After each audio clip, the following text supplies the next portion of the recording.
చెప్పాలనుకుంటున్నాను. సంక్షిప్తంగా, సరళంగా మరియు విషయానికి.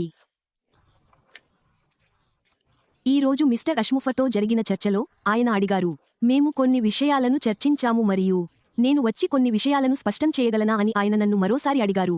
మరియు నేను చెప్పాను, అయితే నేను ఇష్టపడతాను. కాబట్టి నేను దానికి వెళ్లే ముందు ఒక గుర్తుగా యాష్తో విజయం కోసం దరఖాస్తు ప్రక్రియ ముగిసింది.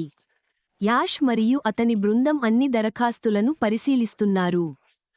బ్యాక్ ఆఫీస్లో ఇటీవల ఒక పాపప్ ఉంది. అది మీకు దానిపై నవీకరణలను ఇచ్చింది. మరియు త్వరలో మెకానిక్స్, వివరాలు మరియు మరిన్నింటితో మరొక పాపప్ వస్తుంది. ఈరోజు ఇక్కడ కీలకమైన విషయానికి మెకానిక్స్ గురించి కాదు లేదా ఎవరు, ఏమి, ఎప్పుడు, ఎక్కడ లేదా ఎలా, కేవలం తో ఏ విజయం అనేది మొత్తం ప్రక్రియ. మరియు మీరు దానిని అర్థం చేసుకోవడానికి ఉత్తమ మార్గం. మరియు నేను ఇక్కడ జాబితా చేసిన అతని మాటలకు వెళ్లే ముందు మీరు అర్థం చేసుకోవాలి. యాష్తో విజయం కొత్త వ్యాపార ప్రారంభం కాదని.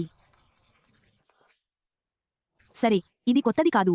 యాష్తో విక్టరీ తెరిచి లింక్లు పంచుకోబడిన తర్వాత మరియు ప్రజలను లోపలికి ఆహ్వానించిన తర్వాత మేము ఉన్నాము. ఇది ఉచిత వేదిక, కానీ ఇది కొత్త వ్యాపారం కాదు. మరియు ఇది యాష్ నుండి వచ్చింది. అంటే గుర్రాల నోటి నుండి.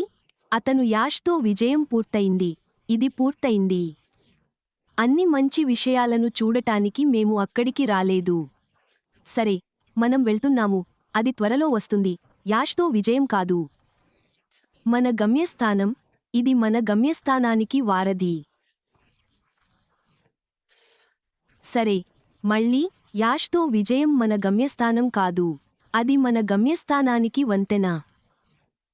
పెద్ద బోల్డ్ అందమైన భాగస్వామ్య కళ. ఎందుకంటే యాష్ ఇలా అన్నాడు. కొత్త కలల వ్యాపారం గురించి మాట్లాడకూడదని మేము ఎంచుకున్నాము. నిష్క్రియాత్మక, పర్యావరణ వ్యవస్థ లోపల, ఓఎస్ లోపల. నిర్ణయం ఏమిటంటే మేము దాని గురించి ఈ కొత్త ప్లాట్ఫాంలో మాట్లాడుతాము. సరే, ఇది ఒక పరివర్తన.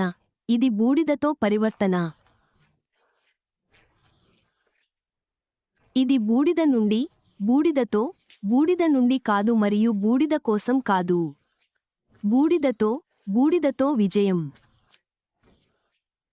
సరే, పదే పదే మాట్లాడుకున్నాం. పాత వాహనం మరియు కొత్త వాహనం. మేము పరివర్తన దశలో ఉన్నాము. అతి త్వరలో మీరు బూడిదతో విజయం గురించి మరింత సమాచారం పొందబోతున్నారు. అక్కడ లింక్లు ఉంటాయి. లింక్లను పంచుకోవడానికి మార్గాలు ఉంటాయి మరియు ఇది మనం సిద్ధంగా ఉండబోయే వేదిక అవుతుంది. శిక్షణ పొందబోతున్నాము. కొత్త పెద్ద బోల్డ్ అందమైన భాగస్వామ్య కళ కోసం వెళ్ళడానికి సిద్ధంగా ఉంటాము. సరే, ఆ సందేశాన్ని అందరికీ తెలియజేయాలని నేను కోరుకున్నాను. మీలో చాలా మందికి ఇది ఇప్పటికే తెలుసు. కానీ విక్టరీ విత్ యాష్ మన గమ్యస్థానం కాదని. అది మన గమ్యస్థానానికి వంతెన. ప్రజలకు ఏవైనా ప్రశ్నలు ఉంటే దానిని వివరించడానికి అదే ఉత్తమ మార్గం. సరే, అది కొంతవరకు సహాయపడుతుందని నేను ఆశిస్తున్నాను మరియు మీ అందరికీ ఈ రోజు అద్భుతమైన విశ్రాంతి లభిస్తుందని నేను ఆశిస్తున్నాను.